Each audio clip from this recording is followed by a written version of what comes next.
Oke, baik, selamat pagi, Shalom, Assalamualaikum warahmatullahi wabarakatuh. Kami dari kelompok 5 ingin mempresentasikan materi pengantar ilmu hukum pada bab 6, yaitu pembidangan ilmu hukum. Sebelum kami mulai, kami akan memperkenalkan diri masing-masing nama anggota kelompok kami.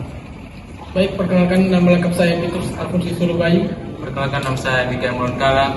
Perkenalkan nama saya Ilfasio Fernando Ariki Jamong. Perkenalkan nama saya Yosef Indrius Dehen. Perkenalkan nama saya Loris Dadu. Perkenalkan nama saya Sriya dari Abdullah. Oke, selanjutnya materi akan dibacakan oleh masing-masing anggota kelompok. Baik, saya sebagai pembawa materi 1. A. Tujuan instruksional umum. Mahasiswa dapat memahami bidang dan pembagian hukum. B. Tujuan instruksional khusus. Yang pertama, mengetahui kodifikasi hukum. Yang kedua, memahami dan mendalami pembagian hukum. Dan yang ketiga, mengetahui makna dan pembagian hak. C. Kodifikasi hukum. Menurut CST Kansil tahun 1989, hukum dibedakan menjadi dua, yaitu hukum tertulis, yakni hukum yang dicantumkan dalam peraturan perundang-undangan. Dan yang kedua, hukum tidak tertulis, yaitu hukum hidup yang berlaku secara adat dan kebiasaan masyarakat. Kodifikasi adalah pembukuan sistematis hukum dalam buku undang-undang bertujuan memastikan kepastian, menyederhanakan, dan menyatukan hukum. Baik, saya sebagai pemateri 3 ingin menjelaskan tentang hukum yang dikodifikasi dan hukum yang tak dikodifikasi. Yang pertama, hukum tertulis yang telah dikodifikasi, misalnya A. Hukum pidana yang telah dikodifikasikan dalam Kitab Undang-Undang Hukum pada tahun 1918. B. Hukum sipil yang telah dikodifikasi dalam Kitab Undang-Undang Hukum Sipil tahun 1848. C. Hukum dagang yang telah dikodifikasi dalam Kitab Undang-Undang Hukum Dagang tahun 1848. D. Hukum acara pidana yang telah dikodifikasi dalam Kitab Undang-Undang Hukum Acara Pidana tahun 1981. Kedua, hukum tertulis yang telah dikodifikasi, misalnya A. Peraturan tentang kegiatan panen. B. Peraturan tentang kepalitan. C. Peraturan tentang kegiatan perkreditan. D. Dan lain sebagainya. Sekian materi 3 besar. Baik, saya sebagai pemateri keempat akan membawakan materi tentang subjek hukum. Dalam dunia hukum, perkataan orang atau respon berarti membawa hak yaitu pelaku yang mempunyai hak dan kewajiban dan disebut subjek hukum. Menurut Said Sampara DKK, subjek hukum adalah segala sesuatu yang dapat didukung dan kewajiban. Sederhananya, subjek hukum adalah pendukung hak dan kewajiban. Dewasa ini, subjek hukum itu terdiri dari 1. Manusia, 2. Badan hukum.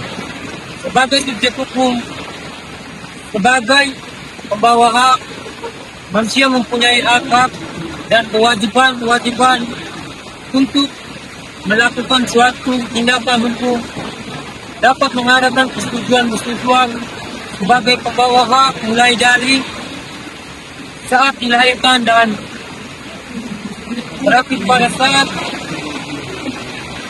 ibunya meninggal dunia.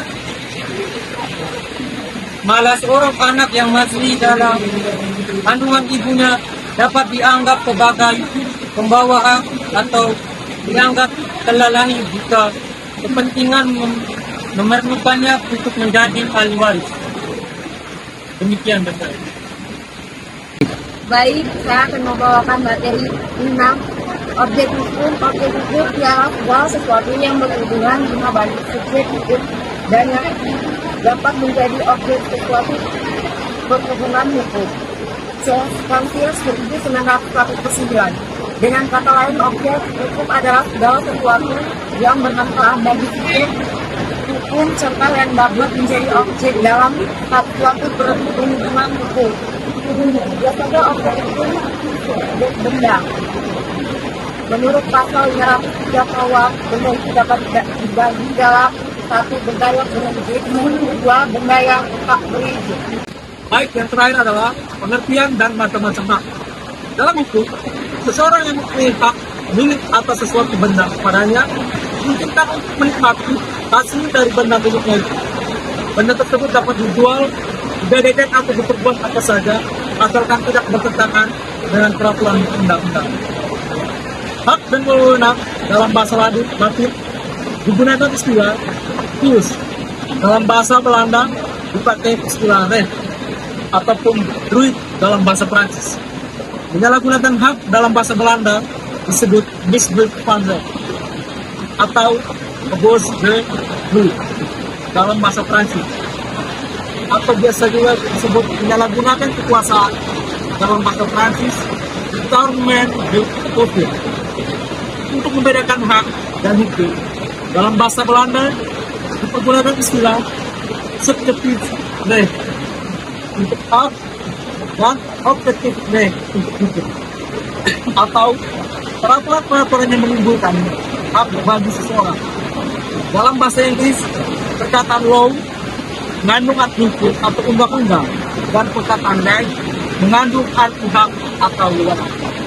Selanjutnya, macam-macam hak menurut Desiree Cancel. 1. Hak mutlak. Hak mutlak ialah hak yang memberikan wewenang kepada seseorang untuk melakukan sesuatu perbuatan hak mana dapat mempertahankan terhadap siapapun juga, dan sebaliknya setiap orang juga harus menghormati hak tersebut.